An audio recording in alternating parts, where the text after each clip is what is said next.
Hello and welcome to the latest episode of the Low Budget Review Show. I'm your host, Eric Smith, and today I'm talking about the second episode of Fear the Walking Dead, titled So Close Yet So Far. Last week when I reviewed the premiere episode, I said that I wasn't going to make a habit of reviewing this show. And I just planned on talking about the premiere and my thoughts, but I thought it was only fair to talk about the second episode because it completely flipped my view of the show. I guess, not sure that's... You'll understand what I'm talking about here. First of all, and I didn't write any notes down on my computer. I'm going to be glancing down at my phone for character names and things. So you're going to get to look at the shiny spot on my head. Anyway, so one of the biggest complaints I've heard about the first episode of Fear the Walking Dead was that it was too slow. It was 90 minutes long, and it is a very slowly paced episode. That's not my complaint at all. I have no problem with that. The biggest problems I had were, one, not a fan of any of the characters except for maybe Nick. And at this point, I'm assuming anyone who's watching this has watched at least the first episode of the show, so you know who these characters are that I'm talking about.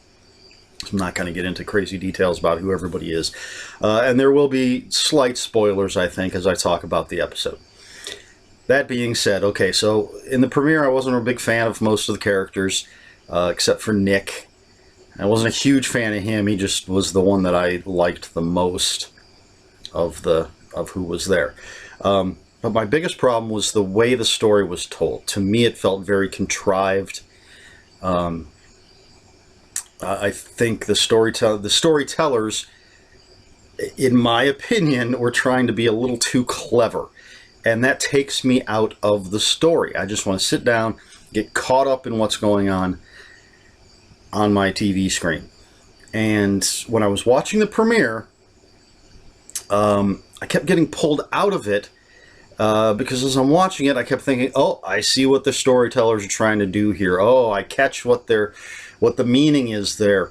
Plus, there are a few places where I think they throw logic out the window simply to tell the story they want to tell. And again, I talked about that kind of stuff in my review last week. So you can go check that out if you want to know the specifics of what I'm talking about. So, didn't mind the pace of it. It just didn't like the way the story was told. So now we get to episode 2, So Close Yet So Far. First of all, the pace is kicked up quite a few notches. A lot of stuff going on in this episode. Again, didn't mind the slow pace, so that's neither here nor there, I guess, as far as that's concerned for me. The characters were less objectionable. Travis, the main male character, I guess at this point, to me is still just bland. There's nothing about him that interests me. At least Madison, or Maddie, the mom, Nick's mom, and the girlfriend of Travis, the high school counselor. She may have annoyed me in the first episode, but at least that made her interesting. I found her less annoying in this episode. But I still like Nick. Well, being a heroin addict, I guess he's a little annoying. But I just, overall, the characters didn't annoy me as much. Like I said, a lot of stuff going on here. You have Alicia going to find her boyfriend who she thinks blew her off at the beach. And we know what's coming once she finds him, but of course she doesn't. And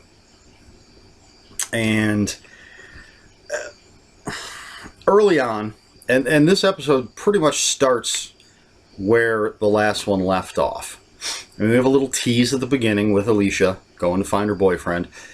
But when we cut to Travis, Madison, and Nick, they're in the truck speeding away from their encounter with a zombie from the previous episode.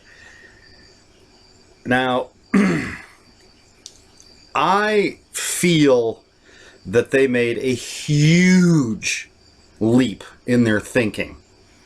As far as I can tell, basically they've seen the cops gun down a guy on the highway, and now they've encountered a zombie, but they don't know. For all they know, this dude was on drugs. Could have been on bath salts or PCP. So, again, as far as I can tell, this is all they're aware of that's really going on. A guy was shot by the cops, and now they had this weird encounter with Nick's drug dealer, who Nick shot and killed. He turned into a zombie, and Nick had to run him down. And from these two things, but again, they don't know he's a zombie. They just know something really crazy went on with this dude, but it could have been drugs. He is a drug dealer. From these two things, oh, and there's a virus going around, so I guess technically it's three things, but there's a weird virus going around. They know about that. People are getting sick. So from these three things, they immediately go into panic mode. They're going to pack up everything and go out to the desert. I think that's a pretty big leap. One encounter. Oh, see. Oh, there we go. Bring the phone back up. One encounter with what they don't know is a zombie. One shooting by the cops, which it's LA. I assume that happens 3 or 4 times a day. And a virus going around. And they, like I said, they just full panic mode. We got to get out of here. Seems like a big leap to me, personally. And we're the viewers. We know what's coming.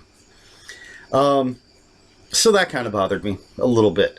But other than that, most of it I thought was pretty good. Nick's going to be going through withdrawal. So his mom, Madison, goes to the school where she works to steal some drugs from the nurse's office, I assume. I wasn't sure if she was going after, like, confiscated drugs or going to the nurse's office to get actual drugs that were there. I did think it was a little odd that when the goofy kid, and this is where Tobias, okay, so I had to look it up. When Tobias shows up, personally, I would have expected the very first thing for Madison to say was either, "What are you doing here?" or "How did you get in here?" Because she goes to the school, which is locked up. She uses her keys to get inside the school. Now, maybe the principal left the door open before he became a zombie. Shh. Or maybe Tobias knew a way to sneak in, but Madison doesn't know that. She's in the school stealing drugs. This kid shows up and startles her.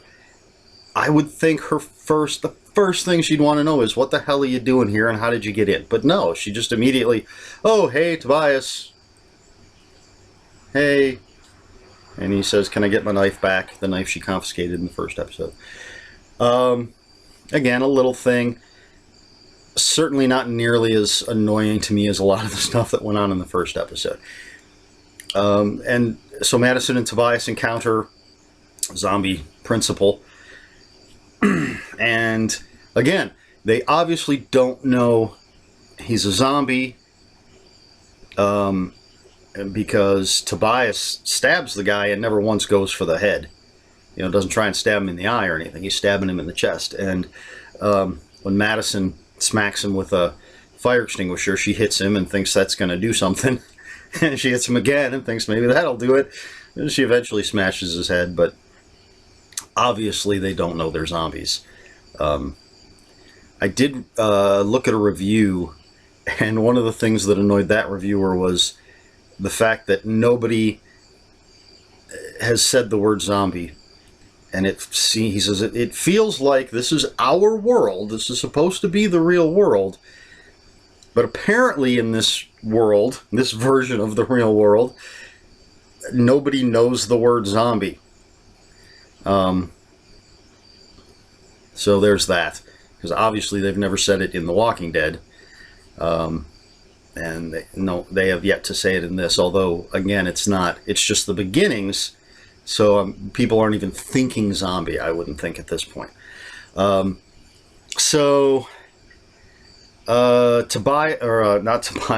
Travis, he wants to get his ex-wife and his son and take them along to the desert on their trek to safety, what they hope is safety. And this is a case of people just needing to speak. He calls his ex-wife because he can't get through to his son. And she just is yelling at him about how it's not his week, or it was his weekend, but he decided he didn't want the kid. So screw it. You can get him next time. And he says, I'm coming over. You got to get a hold of him. And I think she's being a little, I don't want to say irrational. She's annoyed by him. But why can't he just say, listen, there's something going on. I'm worried about you and our son. I need to talk to you. I'm coming over. But not once does he say anything like that.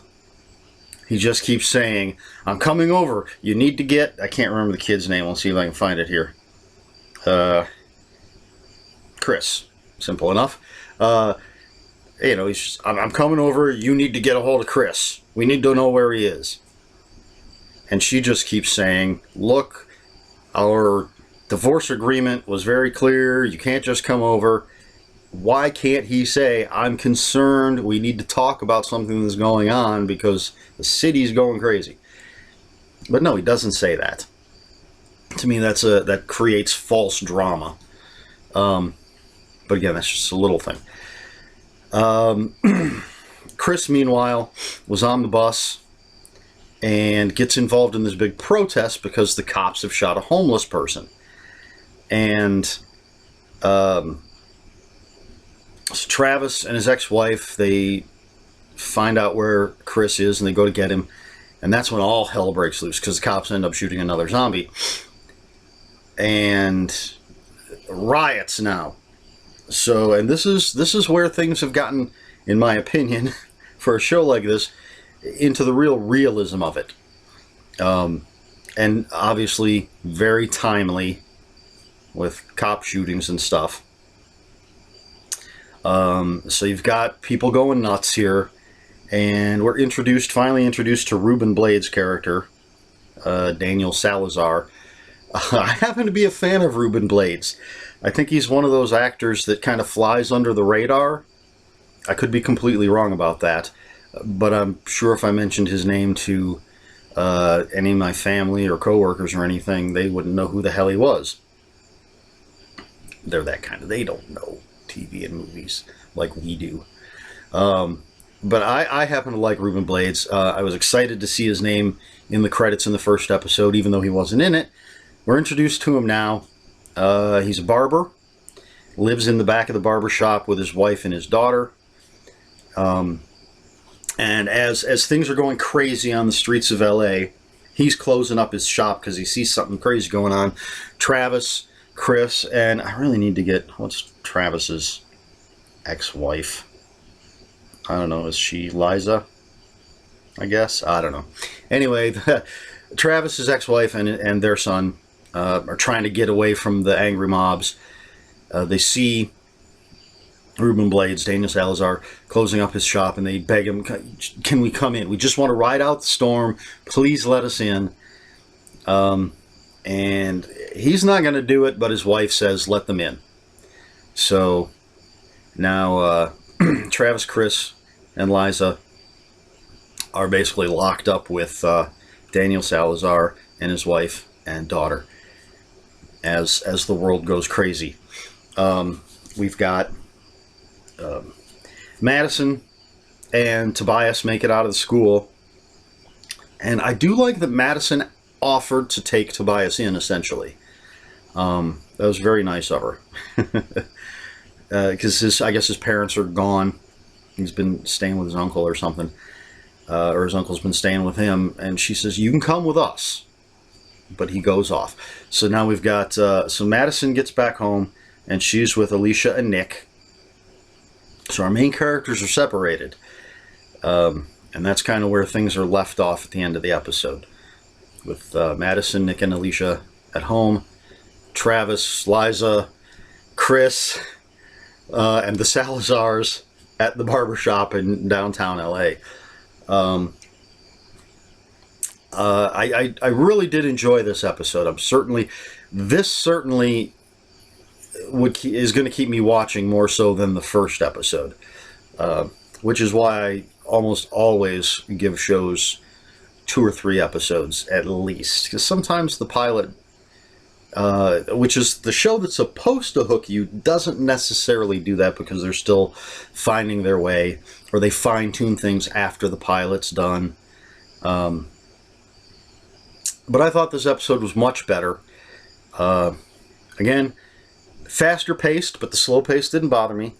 Much, much less contrived. I don't think there was any point where I was pulled out of the story and thinking, oh, there's some really heavy-handed symbolism, or, oh, there's the writer or director or whomever trying to be fancy, or trying to pull the wool over our eyes with a very obvious trick.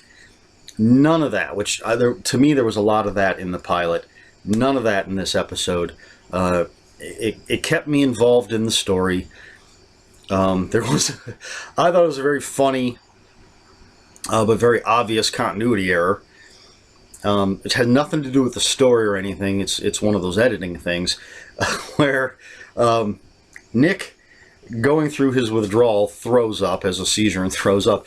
So there's a scene where his sister is scrubbing the floor and she's wearing rubber gloves, like dishwasher gloves.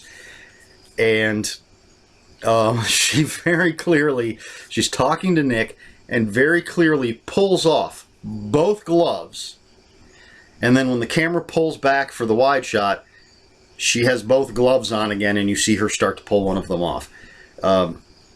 Again, has nothing to do with the story. It's not even something that bothers me. It's just something I find amusing, especially when it's supposed to be a big quality show like this. You think someone would have caught that. But, whatever. Just something I'm going to throw out there. So yeah, I say if you had problems with the first episode, and I did, watch the second episode. I think you're going to be pleasantly surprised. I'm definitely interested in seeing where it's going. I definitely want to see more of Ruben Blades. I hope the characters get better. Madison did. Alicia is still an annoying high school girl. But the thing I like about her is that she loves her brother, even though there's a point where she says she hates him, which is understandable. I think she hates the drug addicted aspect of him. Obviously, I'm not even being profound here. It's obvious. She hates that he's a drug addict and what it does, but she loves him. She really does, and I love that about her character. She's still an annoying high school girl. Like I said, Madison wasn't bad. Travis, to me, is just so bland. One of the dullest characters I've seen in a long time. Now, maybe the point of this is for his character to grow and become something more, so they had to start at this sort of gray, dull, boring place to make him a more vibrant character later in the show. I don't know. But yeah, nothing. Does nothing for me at all. Yeah, so much improvement in my opinion. I'm definitely looking forward to the next episode to see where it goes. I do like where The Walking Dead is post-fall of civilization, with peaks at what went on as it was falling. We're watching the end of civilization, and we're following these normal people who don't know what's going on. We know what's coming. We know what's out there. These people don't know, so we're getting to see it through the eyes of, interesting choice of terms, I think, considering the characters, but we're seeing it through the eyes of the innocent. or maybe the ignorant would be a better choice of words, but I like that they're doing that. I mean, I liked the concept of it when it was announced. Just not a big fan of the first episode. Second episode, much better. Much improved. As I've mentioned before, I believe I mentioned it in my review of the pilot, the parent show, The Walking Dead, is about 50-50 for me. There are some episodes that I absolutely love. There are some episodes that annoy the hell out of me, and mainly for the same reasons that I was annoyed by the pilot of this show. So if Fear the Walking Dead maintains that sort of 50-50 batting 500 for you baseball fans out there, if it maintains that, I'll probably stick with it.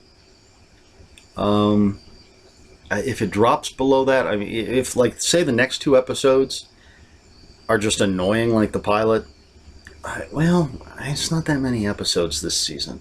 It's a really truncated season, so I may stick with it just to give it that a fair shake. We'll see. We'll see. Definitely improved from 1 to 2. We'll see where it goes from 2 to 3. There was something else I was going to say, and I kind of lost it in the jumble. Oh, I know. I'm going to say this again. Don't plan on making this a regular thing. I do not plan on reviewing every episode.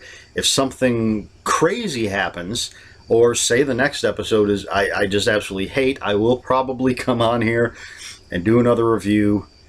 But if it kind of stays where it's at now, I'll let it ride as far as doing reviews go.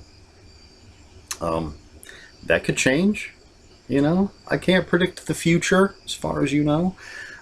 So don't expect these every week, unless something big happens. At the very least, I'm sure I'll do a review of the final episode of the season. So there's that for anybody who cares. All right, so anyway, putting the phone down, and coincidentally wearing my DC Zombies t-shirt. It wasn't planned, not like last week when I was wearing my Red Shirts Walking Dead t-shirt. But anyway, that's neither here nor there. That's it. That's my thoughts on So Close Yet So Far, the second episode of Fear the Walking Dead. This has been the Low Budget Review Show. I have been Eric Smith, and until next time, read more books.